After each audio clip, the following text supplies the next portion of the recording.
Is that okay, you do?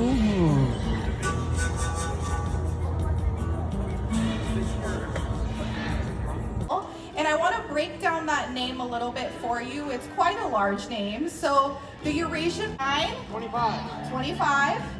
5. These are all really good guesses. 5. Okay, we have our winners here. All right, she weighs is a bird, right? And birds need to be light enough to fly. So even though she is one of the largest owl species in the world, mainly all feathers, which makes her look much grab and crush their prey. Now, being a hunter, they have all sorts of adaptations or characteristics that help them with the hunt. So I always like to point out a couple of my favorites. Their eyes are going to be fixed in their eye sockets. So how do they look around? Well, they're able to turn in 70 degrees in either right or left direction. It is their neck bones. So they have twice as many neck bones as hearing. Sometimes people think those two feather tufts on top of their heads are their ears. Those are actually there for camouflage. Their ears are going to be located on an owl flying. There are some really cool videos out there that compare the flights of owls to other birds. And it's interesting because you can hear other birds when they are flying. You can kind of hear the wind sounds, but you can't hear that with an owl because the edges of their feathers are serrated, meaning they are kind of spaced out, which allows air to pass through nice and easily. You can give it up for her. Thank you, Einstein. All right, so we're going to be staying right here in our way. He is looking for a lemon scent. That is what he is trained to find. I actually don't know where it is, so we will see how quickly he finds it. Looks like he might be onto it. Maybe. Oh, we're knocking down bushes. That's okay. Yay! Good job, Elvis. A good look at what Elvis found. It is a stuffed koala. Nicely done, Elvis. That koala is going to represent some conservation work over in our Australian conservation hub. If anybody remembers those big mega fires we had a couple years ago, well, there was a koala sniffing dog named Smudge that helped locate any injured koalas. Now, right here in our backyard, the Southwest Conservation Hub, we have utilized, and they have helped scientists locate the endangered mountain yellow-legged frog. Now, a little bit about Elvis. If you do not know him, he is a very big deal around the zoo. He is 9 years old. He is a half lab, half golden, on the role as a serving a nice big snack while he is out here showing off for you all. But we can give it up for Elvis, our super.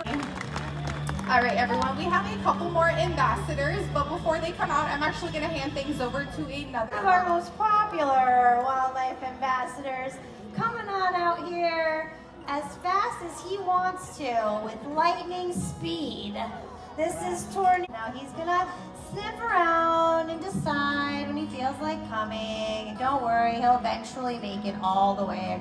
His mother's name is Zena, his dad's name is Brad Pitt, and they live over at the Explorers Base Camp. And Zena has such a great relationship with her care specialist that she did something called co-rearing when it came to raising her son right here. She let us babysit him at a very small size, and she was right next to us at a very young age, and then we could hand him back and forth to mom. We did that for the first 6 months of his life, and then he came to come live with us. So he's incredibly used to coming out here in front of all of you, but I do give mom a lot of credit for making him comfortable. You can tell that he is a two-toed Linnaeus sloth, looking at his 2 front feet. He's got 2 long nails in the front.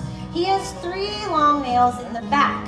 The 3-toed Linnaeus sloth is the one that we're all kind of more familiar with seeing in cartoons and books with a little stripe across their face. They have 3 in the front, and both species have 3 in the back, and these guys don't. He is enjoying one of his favorite treats. Oh yeah, that is a great Photoshop for anybody who would like to take that. He is eating a hibiscus flower. He loves hibiscus. He loves a lot of different produce and a special type of diet that our nutritionist developed just for sloths that he gets. Now, one of his favorite things being the flower makes sense because sloths actually only eat flowers, stems, buds, and leaves in the wild. That's all they pretty much eat. Those things don't have a lot, do digest slowly, and so that is the reason why sloths are so slow. They are preserving all their energy, they're conserving their calories so that they don't have to really eat that much. And then when they do have to go fast, like maybe if there was something, threatening them, of course they would then have to eat a little bit more to make up for that.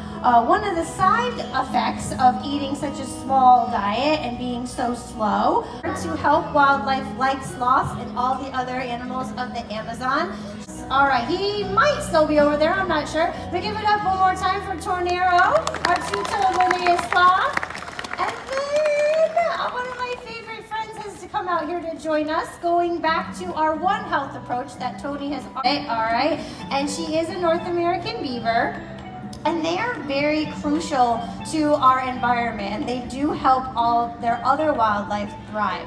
They are what's called a keystone species. Raise your hand if you know what that is. Some of you, so a lot of times we think of predators as that because they do control population, but did you know that the North American beaver is one species that we have?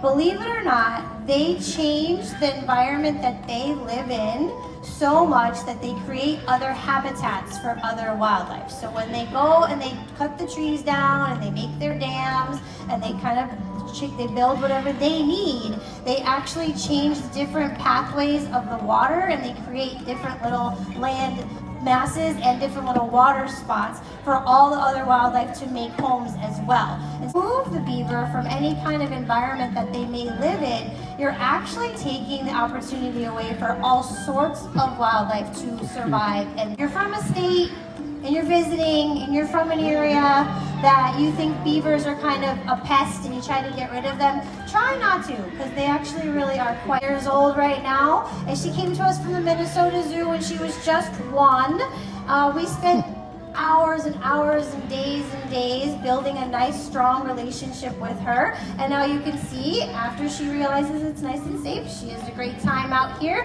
And we do have a couple of care specialists who can even go in the habitat with her and she crawls into their lap. So she has definitely come around after 15 years of getting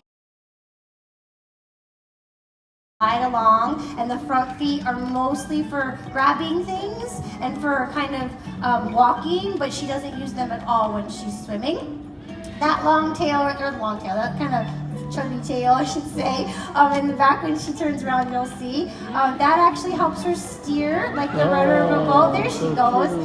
When she is, so they use that tail as another way to communicate to each other and other wildlife. So the second way that they help other wildlife is to protect them.